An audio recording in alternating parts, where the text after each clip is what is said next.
मंचावर उपस्थित पोहरादेवी तीर्थक्षेत्रावरून इथे आलेले महंत सुनील महाराज, त्यांच्या आयोजनातनं हा अत्यंत सुंदर आणि देखणा उत्सव संपन्न होतोय असे या मतदारसंघातलं नेतृत्व आणि या मतदारसंघातून निवडून येणार म्हणजे येणार असे संजय भाऊ देशमुख त्यांच्या सोबतचे तेवढीच त्यांना ताकदीनं साथ देणारे कर्तबगार जिल्हा प्रमुख प्रवीणजी शिंदे, या महाप्रबोधन यात्रेचं आमच्यामध्ये आणि इथल्या संपूर्ण संघटनात्मक पदाधिकाऱ्यांमध्ये अतिशय सुंदर मेळ घालून समन्वयाची भूमिका अदा करणारे श्री उद्धवजी कदम, मंचावर उपस्थित कॅप्टन प्रशांत सुर्वे, तद्वतच अमरावतीहून उपस्थित झालेले सुनील खराटेजी, मंचावर अनेक मान्यवर उपस्थित आहेत आणि माझ्याकडून बरेच नामोल्लेख राहू शकतात, कारण मी बऱ्याच पदाधिकाऱ्यांना पहिल्यांदा इथे नेरमध्ये पहिल्यांदा येते आणि पहिल्यांदा भेटते, पण हे सगळेच पदाधिकारी माझ्यासाठी प्रचंड सन्माननीय आदरणीय आहे, कारण तुमच्याच भरोशावर इथे पक्ष वाढत आहे, तुमच्याच भरोशावर अत्यंत मजबूतीने आणि स्वाभिमानाने पक्ष उभा आहे. तद्वतच या सभेचं वार्तांकन करण्यासाठी उपस्थित असणारे डिजिटल तथा प्रिंट माध्यमांचे मान्यवर पत्रकार प्रतिनिधी, ही सभा सुरक्षित आणि सुखरूप पार पडावी याही पेक्षा या सभेमध्ये काही बोलली तर आपल्याला कायदेशीर कारवाई करायला सापडेल का याची वाट बघून असणारे पोलीस बांधव, कारण सभा सुखरूप पार पडावी याही पेक्षा माझ्यावर कारवाई कशी करता येईल याच्यासाठी ते जास्त उत्सुक आहेत याची मला कल्पना आहे. मी येण्याच्या आधीच विश्रामगृहावर काही पोलीस अधिकारी आले आणि म्हणाले की आम्हाला ताईंना भेटायचंय, पुढे जायचंय. आमचे उद्धव कदमजी म्हणाले की अहो नाही, आता उशीर झालाय. नाही ताईंनाच भेटायचंय. मला माहिती होतं त्यांना कशासाठी भेटायचंय ते, पण ते म्हणाले नाही ताई, सहजच भेटायला आले. ते सहज वगैरे काही नाही, त्यांचे एक प्रेमपत्र घेऊन आले होते. त्यांना प्रेमपत्र इथल्या काही संघटनांनी द्यायला सांगितलं होतं. त्या संघटनांची बरीचशी निवेदनं होती. आता जाणीवपूर्वक त्याची नावं घेत नाही आणि त्यावर व्यक्तिशः घसरत नाही, अजिबात घसरत नाही, परंतु नव्याने रुजू झालेल्या अधिकाऱ्यांना कदाचित माहीत नाही की याच यवतमाळमधल्या पांढरकवड्यामध्ये माझ्या मानेवर तलवारी ठेवल्या होत्या आणि तरीही मी ताकदीनं काम करत होते. त्यामुळे भीती मला स्पर्शून अजिबात जात नाही. राहिला प्रश्न त्या संबंधित लोकांचा आणि त्यांच्या प्रेमपत्र देण्याच्या कारणाचा, तर त्यांना माहिती असावं कि शुक्र मनाओ कि आज मैं तुम पर बात नहीं करूंगी, क्योंकि आज तो दिन गबरू पहलवान का.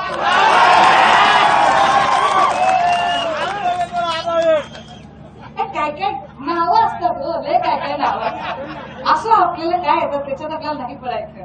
ही स्क्रीन जरा सेंटरला लावली असती तर बऱ्याच गोष्टी तुम्हाला अजून चांगल्या कळल्या असत्या.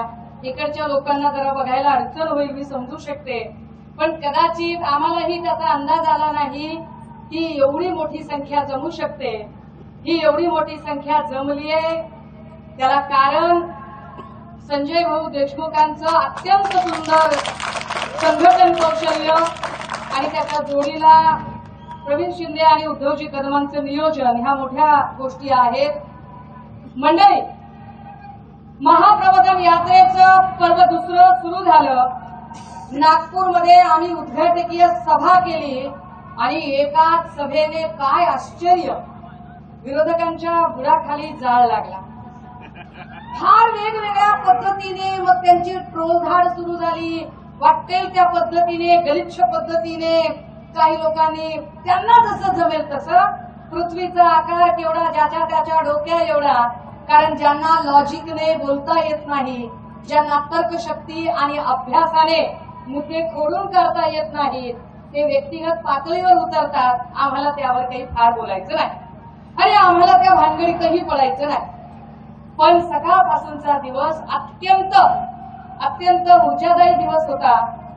सकाळी ज्या पद्धतीने यवतमाळमधली पत्रकार परिषद, त्यानंतर पोहरादेवीतलं जे आमचे उपोषणाला बसलेले सगळे गोरमाटी भाऊ होते त्यांच्याशी संवाद, आज त्यांनी आमच्या विनंतीला मान देऊन उपोषण सोडलं. बीजेएनटी मधलं डीएनटी आणि अ व गटाचं जे आरक्षण आहे ते आंतरपरिवर्तनीय आरक्षण आहे आणि त्याच्यामध्ये काही बोगस जात प्रमाणपत्र काढून लोक कसे घुसतात आणि आमच्या अधिकारावर हात मारतात, तो तसा होऊ नये. वारे कमिटीनुसार कारवाई झाली पाहिजे. विधिमंडळामध्ये एसआयटी चौकशी नेमली पाहिजे.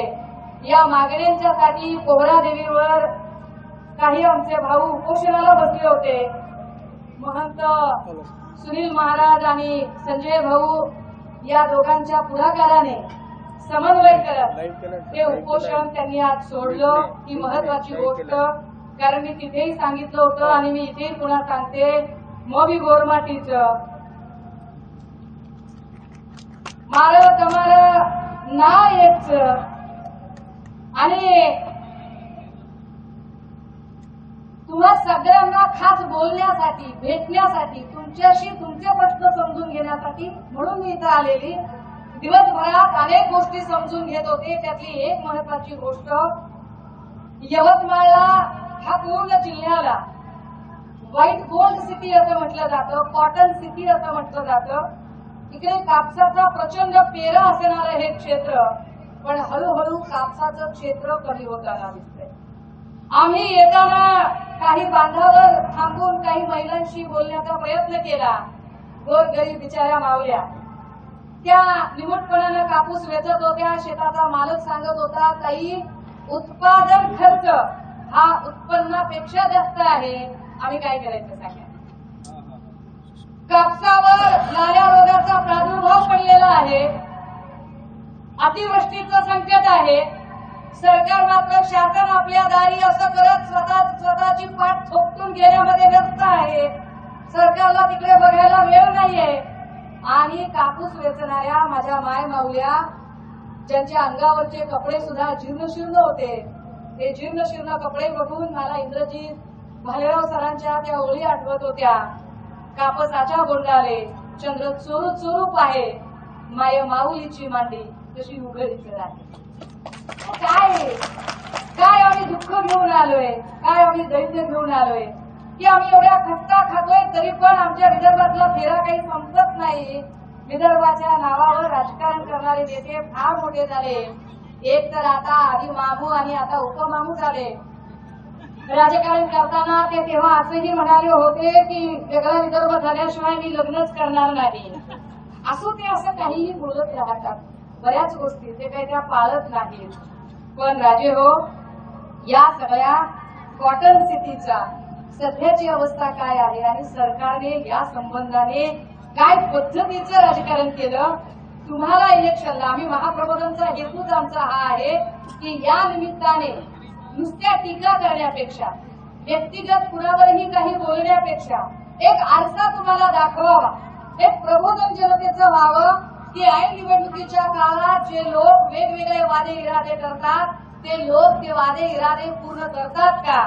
दादा, एखादा असेल व्हिडिओ तर लावा बरं, बघा तरी की हे लोक काय बोलत होते आधी आणि आत्ताची काय परिस्थिती आहे आणि कशा पद्धतीने ते लोक वागतात. झूम करताना ते बघा करा.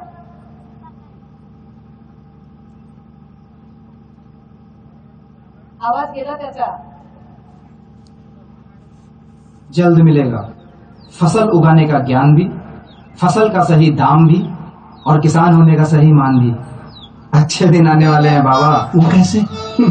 मोदी जी को जिताएंगे, भाजपा को बहुमत दिलाएंगे, तभी अच्छे दिन आएंगे।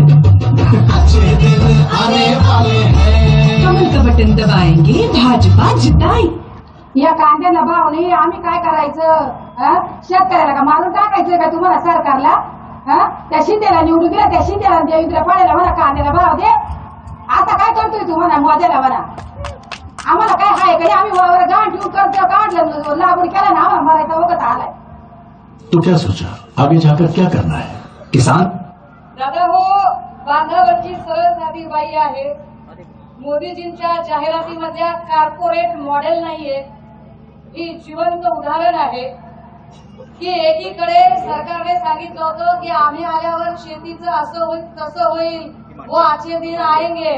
आता आम्हाला असं वाटतंय की हम अच्छे दिन लाएंगे, जब तुमको घर भेज देंगे तब अच्छे दिन आएंगे. कारण ज्या पद्धतीचं राजकारण इथे चालू आहे, मागच्या 2.5-3 वर्षात जे राजकारण आपण जवळून बघतोय, लोकांच्या हिताचे प्रश्न बाजूला पडलेले आहेत. त्याला तुम्ही पुढच्या व्हिडिओसाठी तयार राहायचे.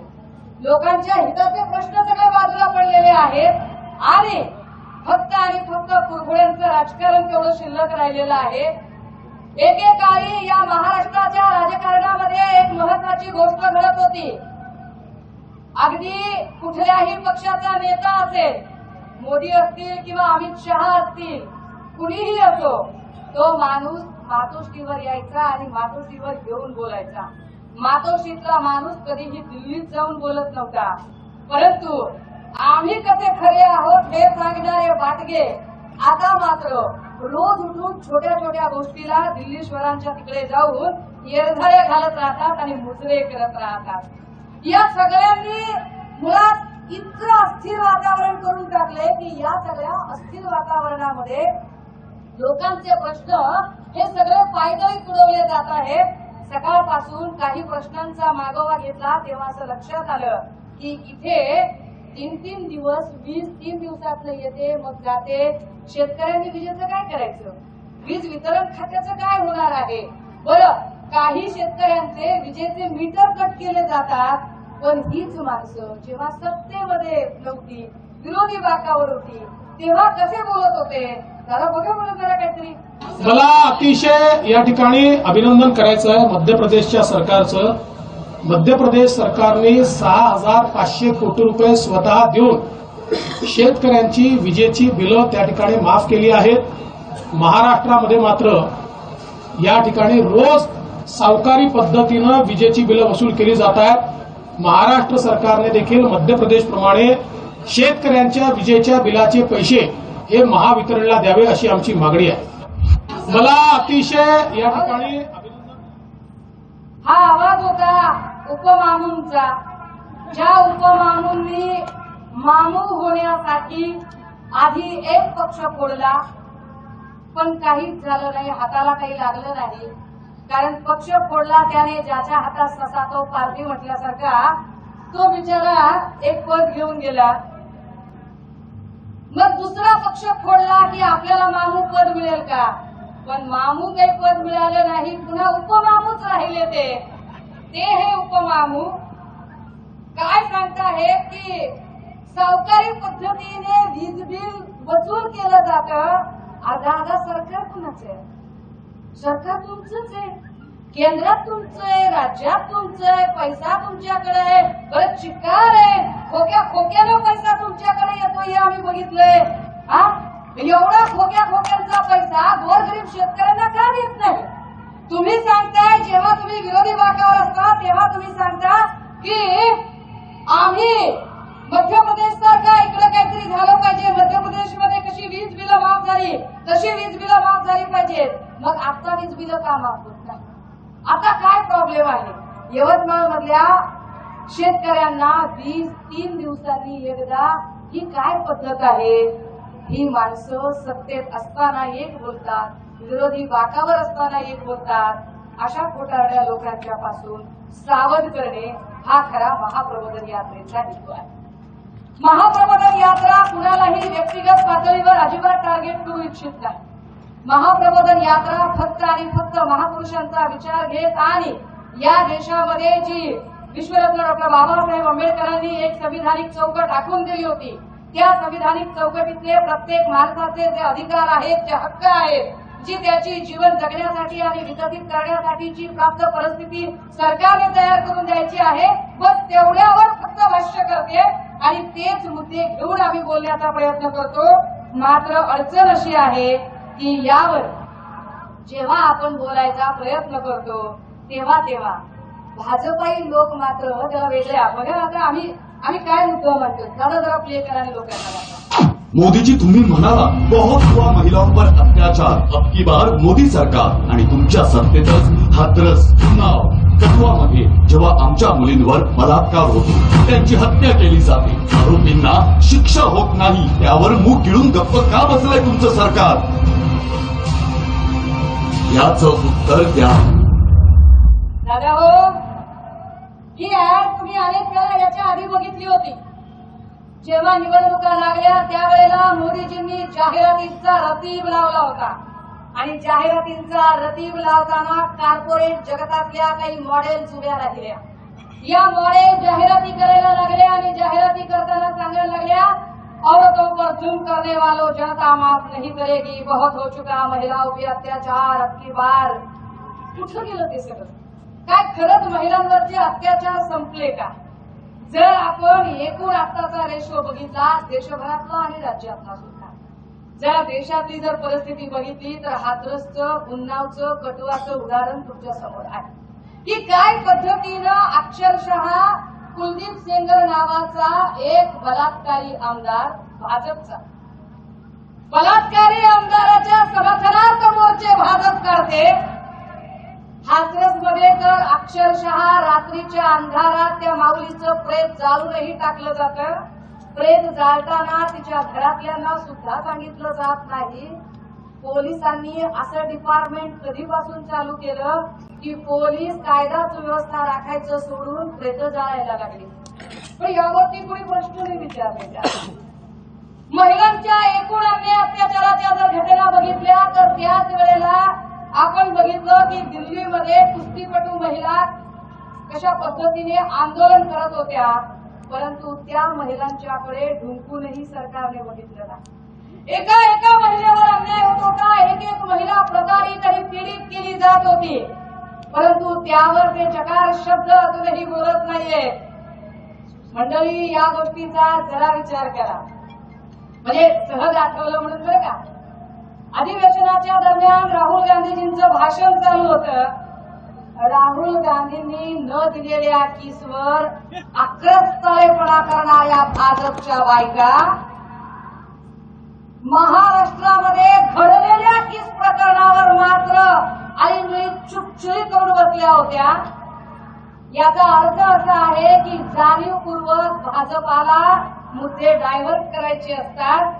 राहुल गांधींनी जे काही प्रश्न विचारले होते त्या प्रश्नांची उत्तरं त्यांच्याकडे नव्हती आणि म्हणून असलेल्या प्रश्नांवरती आता काय करायचं, तर आपण चला बाबा आपण काहीतरी वेगळाच मुद्दा करायचा असं म्हणत नेहमीप्रमाणे त्यांनी एक आक्रस्ताळेपणा केला मूळ मुद्द्याला बगल देण्यासाठी. आपण कधीतरी विचार करतोय का की जेव्हा एखादा महत्वाचा मुद्दा चालू असतो त्याच वेळेला चायनाने आक्रमण केलं, पीएफआयचे एवढे पकडले, याव झालं त्याव झालं, अशा बातम्या काय येतात? जेव्हा कधी आपण एका महत्वाच्या मुद्द्यावर बोलतो, भ्रष्टाचाराच्या मुद्द्यावर बोलतो, महागाईच्या मुद्द्यावर बोलतो, महिलांच्या सुरक्षेवर बोलतो, नेमकं त्याच वेळेला मोदीजींनी कुठेतरी सर्जिकल स्ट्राईक केल्याच्या बातम्या येतात. आपण कधीतरी शांत डोक्याने त्याचा विचार केलाय का? दादा जरा लावा एक व्हिडिओ. गवळी यांनी 18 कोटी कॅश उचलली तर 7 कोटी कपाटात ठेवले. त्याने शपथ. तुम्ही आधीच दुसरा व्हिडिओ लावा, तुमचा सगळा क्रम सुटला.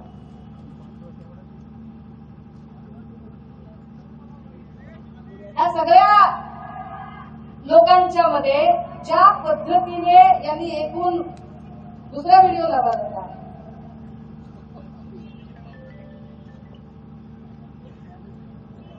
यांनी जे काही राजकारण केलं या राजकारणामध्ये महागाईवर बाता आधी मारत होते. इलेक्शन काळात खूप महागाईवर बाता मारत होते आणि महागाईवर बाता मारताना एक बाई तुम्हाला आठवत असतील, अशा सिलेंडरवर बसलेल्या बाई त्या सांगत होत्या की बहुत अभी सिलेंडर बहुत ज्यादा बढ़ गया है, बहुत सिलेंडर का भाव बढ़ गया है. किती ज्यादा, तर त्यावेळेला त्यांना 450चा भाव खूप ज्यादा वाटत होता, 450चा भाव. आता तो सिलेंडर जेव्हा 1250 पर्यंत जातो तेव्हा त्यातले 200 रुपये कमी करून उपकार केल्यासारखे आपल्याला ते दाखवतात. पण आपण त्या महागाईवर कधी बोलला? महागाईच्या एका प्रश्नावरती ज्या काही पद्धतीने राजकारण करण्याचा प्रयत्न केला जातो, जेव्हा मोदीजी आधी म्हणजे इलेक्शन काळामध्ये प्रचार करताना ते सांगायचे महंगाई का म बोलने के लिए तैयार नहीं है सरकार, महंगाई का म. आणि आता काय परिस्थिती आहे? डिझेल आणि पेट्रोलचे एकूण जर भाव बघितले तर ते भाव आता गगनाला भिडलेले असतात. सहज साधे खाण्यापिण्याचे सुद्धा भाव, रोजच्या डाळीचे भाव, तेलाचे भाव हेही आमच्या आवाक्याच्या बाहेर जातात. परंतु आपल्या गावी ते काहीच पोचू देत नाहीत. का? कारण आपल्या डोक्यात ते वेगवेगळे मुद्दे टाकतात. व्हॉट्सअप युनिव्हर्सिटीच्या माध्यमातून व्हॉट्सअप युनिव्हर्सिटीतले त्यांचे काही विद्वान काही मेसेज पसरवण्यामध्ये फार माहीर असतात. ते काही मेसेजेस तुम्हाला पसरवतात, तुमच्यापर्यंत पोहोचवतात आणि मग महागाईच्या मुद्द्यावरून तुम्ही भलत्याच मुद्द्यांकडे तुमचं लक्ष घालवलं जातं.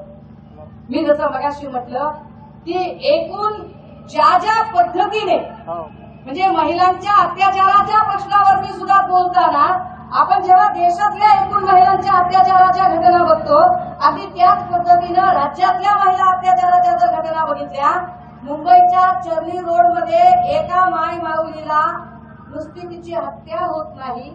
बघा, जर याच्यात जर मारेकरी जर मुस्लिम आडनावाचा असता तर काय वातावरण पेटलं असतं. लव जिहाद करत किती मोर्चे काढले असते राणीबिनेच्या पोरांनी.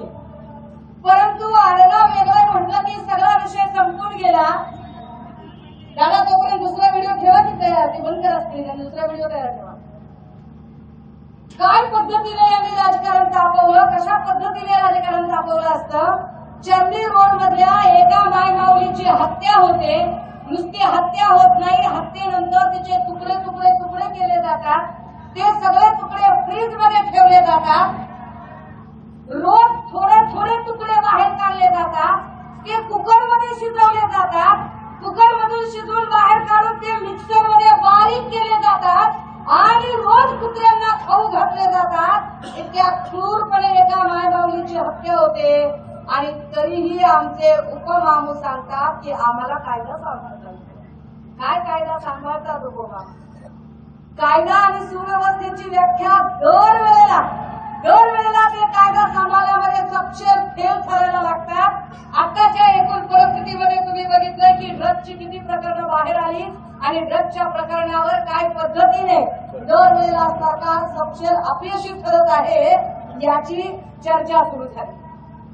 हे सगळे एक मुद्दे जरी बघितले तरी लक्षात येतं की इथं महिला खरंच सुरक्षित आहेत का? इथल्या कायदे सुव्यवस्था नावाची गोष्ट शिल्लक आहे का? कायदा सुव्यवस्थेची वाटा मारणाऱ्या आणि आम्ही महिलांचा फार सन्मान करतो असं म्हणणारी भाजपा, जर आपल्याला आठवत असेल तर भाजपच्या 3-4 फळीतली एक आक्रस्ताळी बाई पुढे आली होती आणि या आक्रस्ताळ्या बाईने आपल्या एका गबरू पैलवानाला फार चॅलेंज केलं होतं. आता काय जरी असलं तरी मी म्हणलं की मग गोरमाटीचं गबरू मार व्हायचं हे की नाही? मग वाईट वाटतं नाही बाबा, आपल्या भावाला कुणीतरी महाराजांची भाषा केली, काय झालं काय नाही नेमकं. एवढं सगळं झालं.